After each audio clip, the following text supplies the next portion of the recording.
Quando a gente retoma os estudos da Beta Lourdes ou da Nízia Floresta, da própria Andradina, elas tinham uma preocupação muito grande de não só trazer para a discussão social a questão do divórcio e da liberdade da mulher, mas para que essa mulher tivesse amplo acesso à educação, ao trabalho, para se tornar um ser humano completo, né? E a preocupação delas era essa, não de pegar como fizeram com os escravos, por exemplo, né? Muda a lei e joga todo mundo naquela situação sem nenhum tipo de amparo, né? Elas tinham essa preocupação de formar mulheres capazes de se bancarem sozinhas, de poderem criar esses filhos sozinhas, se fosse essa a opção, ou por uma questão de dificuldade na obtenção de um valor dos alimentos justo, né? E muito importante isso, mas nos jornais essa discussão não foi reproduzida, essa discussão do impacto financeiro dessa lei do divórcio, ela não veio para a figura das mulheres. A questão do trabalho também não foi focada e a questão da educação dessas mulheres também não. Então, assim, só se preocupou-se em dizer que elas teriam uma nova condição e que essa condição, ela majoritariamente foi vista de uma forma negativa, né? Uma das conclusões que a gente chegou por essa falta de cuidado de como essa mulher poderia ter facilidade para poder estudar, para poder trabalhar, foi justamente a questão do argumento do status, né? Porque ela estaria abrindo mão de um status de pessoa casada e isso a faria completa, e questão dos costumes, né? Não se tinha um argumento muito palpável de por que esses casamentos trariam tanto essa mágoa social ou essa transformação social negativa, como era dito dentro dos bancos do legislativo, enfim.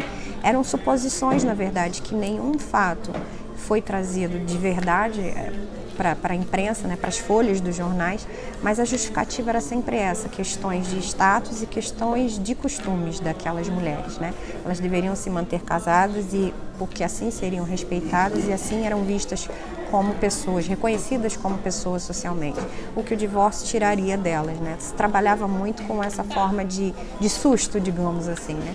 Para que a lei não se disseminasse e não fosse tão utilizada, embora, é importante repetir, por uma grande, pequena parcela da sociedade, né? E o resto da sociedade, até inclusive os próprios ex-escravos, né, já se trabalhavam com a ideia de se juntarem, né, de se ajuntarem, já viviam um pouco à margem da lei, né? Então, para eles, essa discussão nem era tão relevante. Era mais a questão das pessoas, das famílias que tinham bens, e aí passa um pouco, essa questão do divórcio passa bem por essa questão patrimonial, né, de não se dividir esse patrimônio, desse patrimônio não se espraiar nas mãos de uma mulher que não tinha, na visão daquela época, talvez até a inteligência de poder administrar esse patrimônio, de poder administrar esse dinheiro, né? Era uma ideia que a igreja puxava bastante, que o Estado puxava bastante por questões realmente patrimoniais e por questões de status e de costumes daquelas famílias, né? Uma família com uma mulher divorciada, que se fosse uma família tradicional, teria uma mancha, né? Vem de novo a ideia da tela manchada naquela sociedade em que eles viviam, né? Mas, na verdade, alguns exemplos muito bonitos surgiram daí, né? Viúvas até que, por exemplo, passaram a administrar fazendas, né, sozinhas ou contando com a ajuda de filhos. Então, assim, elas provavam que, por mais que não fosse pela lei do divórcio, de que a mulher tinha, sim, a inteligência suficiente para administrar esses bens, né? Muitos exemplos de fazendeiras em Minas Gerais, por exemplo, em São Paulo, que elas conseguiram levar essas fazendas para frente, os negócios da família para frente, porque se viram viúvas.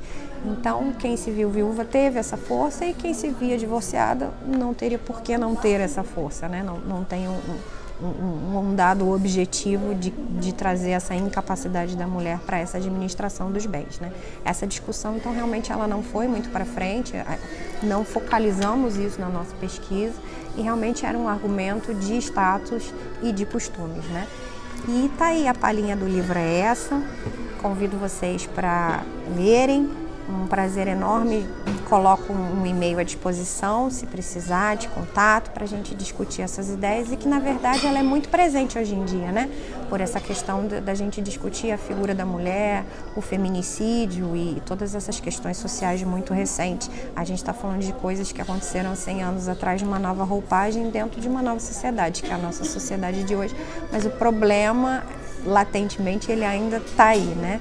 Está pulsando e está pedindo para que a gente tenha vozes legislativas, sim, né, mais presentes, para que a gente tenha uma discussão social maior sobre isso, porque a gente está falando sobre família, né, novamente, sobre a questão, a célula principal de uma sociedade, né, e ela precisa estar feliz, ela precisa estar bem, para poder a gente ter uma sociedade com história, com bagagem, com decisões políticas acertadas, né?